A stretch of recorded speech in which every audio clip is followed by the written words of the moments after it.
Bonjour chers étudiants, je suis Kourban Nawagul-Sara, professeur de l'Université nationale, le département de la philologie française.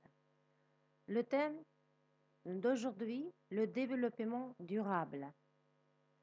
Sommaires sont définition, signification du développement, les 4 domaines du développement durable, le développement durable, pourquoi? Promouvoir le développement durable à l'OCDE, le concept du développement durable. Définition. C'est en juillet 1992, au premier sommet de la Terre organisé par les Nations Unies, qui est consacré le terme de développement durable. Le développement durable est une expression qui demeure la capacité à satisfaire nos besoins présents sans compromettre nos générations futures, ceci à l'échelle planétaire, bien évidemment. Signification du développement. Une politique de développement durable se doit de prendre en considération les facteurs. Le sous-sol, le sol, la mer, l'air sont des agents de la vie qui permettront à l'homme de confirmer à vivre sur la terre d'accueil. Les 4 domaines du développement durable. Le thème écologique, il a été inventé en 1866 par Haeckel, biologiste allemand. Il désigne par ce thème les sciences des conditions existence. Les sciences des conditions existence étudient l'écologie des êtres humains. Le thème environnement. Il s'agit d'un anglicisme signifiant milieu. C'est le milieu dans lequel un être vivant fonctionne. Le milieu inclut l'air, l'eau, le sol, les ressources naturelles, la flore, la faune et les êtres humains. L'environnement est aussi l'ensemble de facteurs chimiques, physiques, biologiques et sociaux susceptibles qui donnent des effets directs ou indirects, immédiats ou futurs sur les êtres humains.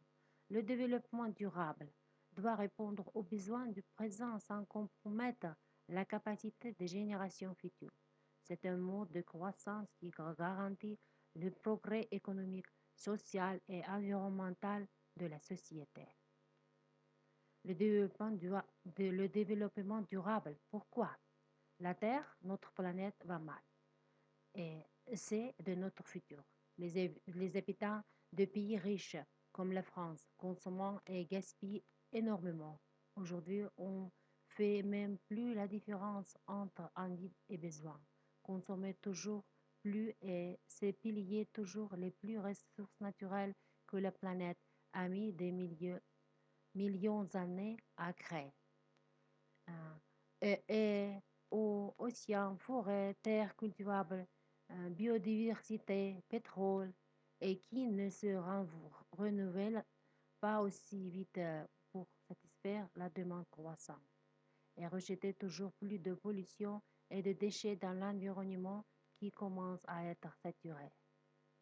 Cette situation ne peut pas durer. Les catastrophes écologiques et sanitaires montrent déjà les limites du système. Et cela ne va faire que s'aggraver. La Terre compte 6 milliards d'habitants. En 2050, nous serons 3 milliards de plus. Aujourd'hui, la grande majorité de l'humanité vit toujours dans la pauvreté.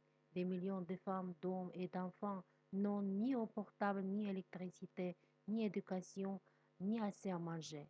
Mais si tous les habitants de la Terre vivaient comme nous, il faudrait 2 planètes supplémentaires pour satisfaire leurs besoins. Or, nous n'avons pas de planète de rechange. Alors, comment améliorer les conditions de vie de tous les citoyens du monde sans épuiser définitivement la Terre? Comment satisfaire les besoins des hommes aujourd'hui tout en léguant la Terre en bon état aux générations qui habiteront après nous, en apprenant à économiser et à partager de manière équitable des ressources, en utilisant les technologies qui polluent moins, qui gaspillent moins d'eau et moins d'énergie, et surtout en changeant nos habitudes de consommation et nos comportements. C'est cela le développement durable. Ce n'est pas un retour en arrière, mais un progrès pour l'humanité. C'est lui de consommer non pas moins, pas mieux. Il est devenu urgent d'agir. Promouvoir le développement durable. Le développement durable suppose un milieu équilibré entre les objets économiques. Qui dit le développement durable dit aussi préservation de l'environnement et des ressources naturelles comme condition indispensable au progrès. De plus, en, de plus, en, de plus dans un modèle durable, les décisions publiques prennent en compte l'intérêt des générations futures. Mais que doivent faire les gouvernements pour agir sur tous ces fronts et comment peuvent-ils mesurer les progrès accomplis? L'OCDE, Organisation de coopération et de développement économique, a un rôle exemplaire en faveur du développement durable compte tenu de l'influence et de l'impact de ces pays membres sur l'économie, l'environnement et la société au plan mondial.